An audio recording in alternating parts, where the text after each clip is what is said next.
बळीराम दादा खोट बोलतात म्हणले, पण खोट कोण बोलायला? खोट नाही बोलले.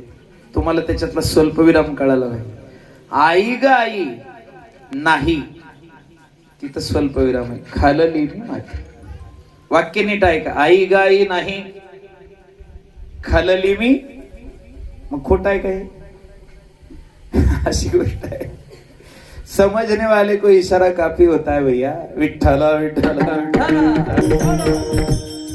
मुख उघडला कर बघू दे म्हणल्यावर मुखामध्ये अनंत ब्रह्मांडाचं दर्शन कृष्णाच्या. अनंत ब्रह्मांडे जयाच्या उदरी हरी हा बालक नंदा घरी. आतल वितल सुतल तलातल रसातल महातल पाताळ हे सप्त पाताळ. भूलोक भुवरलोक महरलोक तपोलोक जनलोक सत्यलोक हे सात ऊर्ध्वलोक. लाखो आकाशगंगा करोडो सूर्यमाला. त्याच्यात एक पृथ्वी. पृथ्वीवर एक गोकुळ. गोकुळात एक यशोदामाई म्हणते आकर. हे सगळं तोंडात दिसतंय आत. हे बघून यशोदामाई आश्चर्यात नाही विस्मयात बुडाली. पण कृष्णाने विचार केला, जर यशोदामाईला कळालं मी परब्रह्म भगवंत आहे तर पाटावर बसून माझी पूजा करेन, मग मला प्रेम करणारी आई कुठून मिळेल? म्हणून कृष्णानं हास्य केलं. जे पाहिलं होतं सगळं विसरवून टाकलं. आणि विसरवून टाकल्यानंतर मग मात्र यशोदामाईला भुरळ पडली. आणि काय बघितलं ते बुद्धीतून भगवंत मोठे झाले हळूहळू. अहो माकडांना लोणी चारलं कृष्णाने नेऊन. म्हणून यशोदेनं उखळाला बांधलं. धरुणी उखळाशी बांधिते शिक्षा लावे ते गोविंदा. मग बाहेर पडले. आता आई जवळ किती वेळ थांबायचं? चला बाहेर. हे सोंग सारिले या रूपे अनंते पुढे ही बहुत करणे आहे. मित्रमंडळ गोळा केलं. पेंद्या सुदाम्या वैजा वाकड्या बोबड्या श्रीदाम्या सगळ्यांना सोबत घेऊन घरोघरी जाऊन कार्यक्रम सुरू केला. कोणता? चित्त चोरी आले नंदाच्या नंदने तुका म्हणे येणे गरुडध्वजे. तुका म्हणे येणे गरुड. तुका म्हणे येणे गरुडध्वजे. चोरी आले नंदाच्या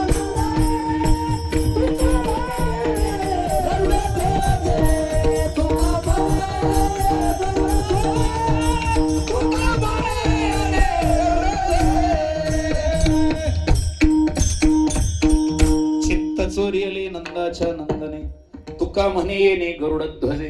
चित्ताची चोरी केली. हरिणे माझे हरिले काय वित्त विसरले. आता कैशी जाऊ घरा नोहे बरा. लो घरी जाऊन लोण्याची चोरी करायची. माठ फोडायचे, दही सांडून द्यायचं, ताक तर लोंडून द्यायचं. अशी सगळी खोड्याची पद्धती सुरू झाली. आणि यशोदामाईकडे एक एक तक्रार यायला सुरू झाली. कृष्ण आमच्या घरापुढे आला होता. काय केलं ग? दारात म्हातारं बाज घालून झोपलं होतं. कृष्णानं ताकाचा डेरा आणून म्हाताऱ्याच्या डोक्यात. यशोदा म्हणली डोकं फुटलं का? नाही नाही डोक्यात म्हणजे डोक्यात नाही, त्या अलीकडे राहते की ते बाज गातावर पडला. म्हणजे म्हाताऱ्याला काही नाही झालं, उलट गार ताकाची आंघोळ झाली. बरं बरं. आणि माठ तुझ्या घरचा होता का? नाही नाही. म्हातारं तुझं होतं का? नाही नाही. बाज तुमची होती का? नाही नाही. मग तू कशाला आलीस? नाही. काही झालं तर नाही. मग आलीस कशाला? नाही. पण काही झालं असतं तर म्हणून सांगायला. ह्या गोळणी अशा. यशोदा म्हणली उगा आळ घेत जाऊ नका माझ्या लेकरावर. काय म्हणून आळ घेतात? पण खोड्या रोजच काही ना काही चालूच आहे. एक झाली की एक खोडी सुरूच. एका दिवशी बाहेरून कडे कुलूप लावलेलं गेले कृष्ण म्हणले आज ह्या घरात चोरी करायची चला. पेन्या म्हणला देवा बाहेरून कुलूप आहे मोठं, कडी लावल्या मध्ये जायचं कसं? तुला काय करायचं म्हणे मी घेऊन जातो, डोळे बंद करा. पोचले आत.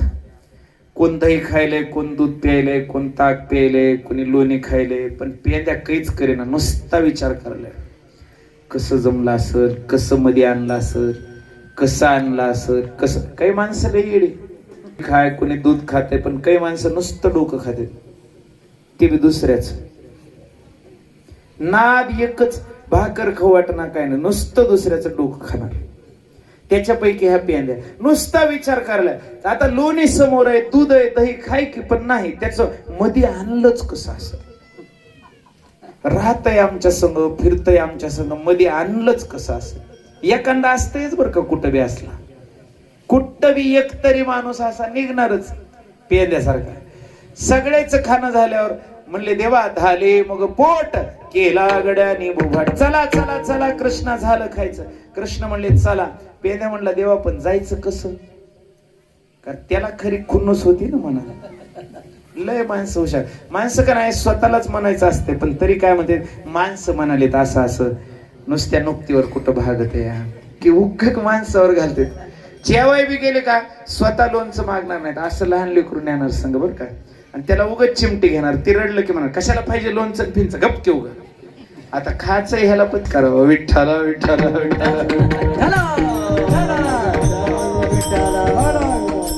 अशी गंमत आहे. मग काय करता, तो पेंद्या म्हणला जायचं कसं? कृष्ण म्हणले जसं आलो तसं करा, डोळे बंद. सगळ्यांनी डोळे बंद केले, सगळे बाहेर निघून गेले. माळवदाचं घर होतं. माळवद माहित आहे का? कांदेवाडीकर माहित आहे की? जुने आता टाकले का 10-5 वर्ष, आता कुठले माळवद गेले जुने. ते सोन्याचं घर होतं, त्याच्यात पेंद्या बसला अडकून, कमरच्या खालचा खालीन वरचा वरी. आता त्या सासू सुना आल्या, कडी कुलूप उघडीलं, मध्ये आल्या बघत त्यात चोर असा लटकतोय मस्त मध्ये. आणि मग सासू म्हणते सुनबाई कसं ग असं झालं असं? ती म्हणली कसं का व्हायना, काट्या आणू का? काट्या 2 काट्या आणल्या, दोघीने माराय सुरू केलं. सपा सप का बसला की आरडायचं देव काढा. देव म्हणले आता तरी डोळे नीट बंद करतोस का कसं आहे? जेव्हा डोळे पूर्ण झाकले तेव्हा काढलं. पूर्ण शरणागतीने संपूर्ण समर्पण झाल्याशिवाय कृष्ण स्वीकारित नाही. विठ्ठल विठ्ठल.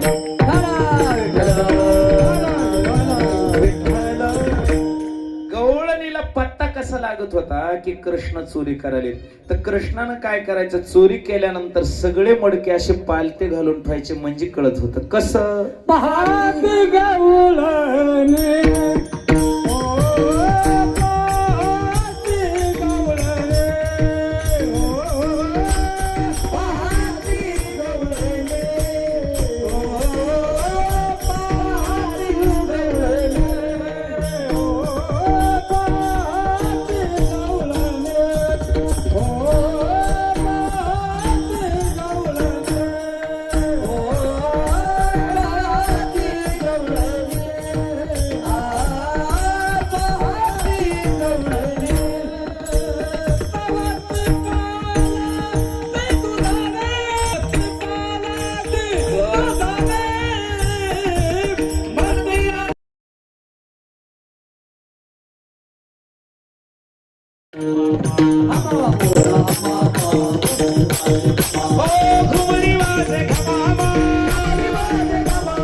ऐसे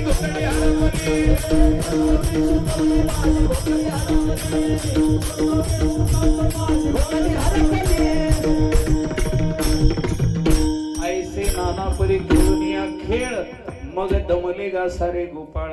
गोपाळाने सांगितलं देवा आता खेळ पुरे करा, आता खेळ मोडावा परता.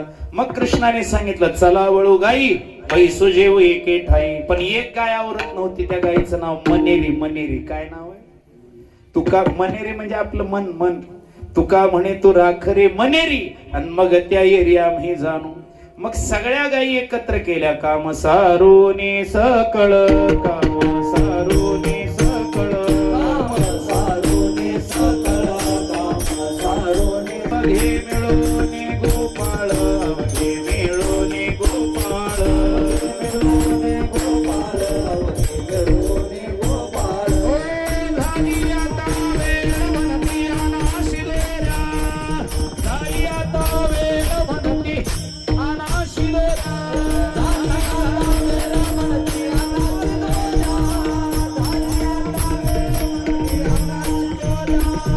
कर्मसारोनी सकळ,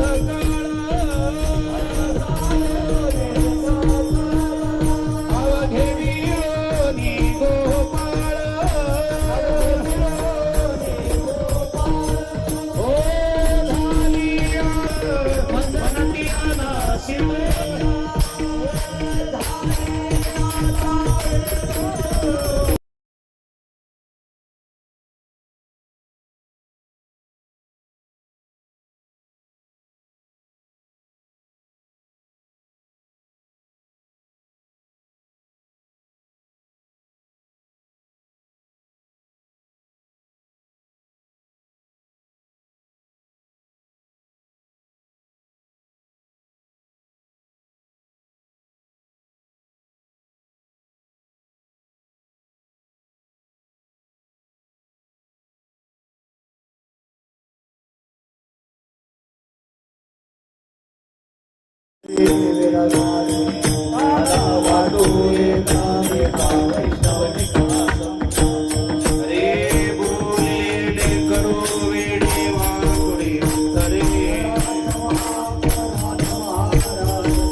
वारी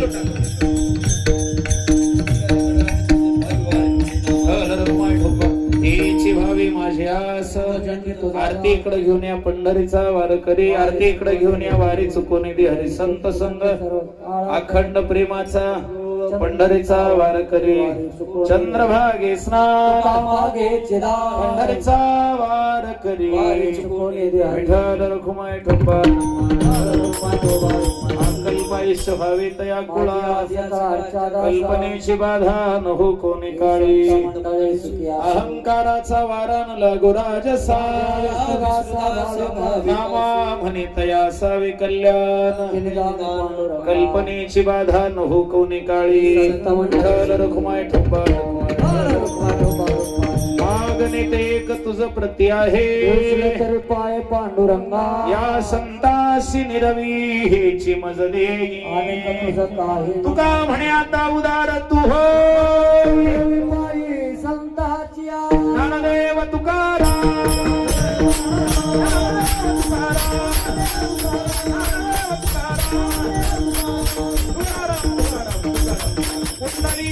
हरी विठ्ठल श्री ज्ञानदेव आहे प्रसादाची वाट घ्यावी धोनी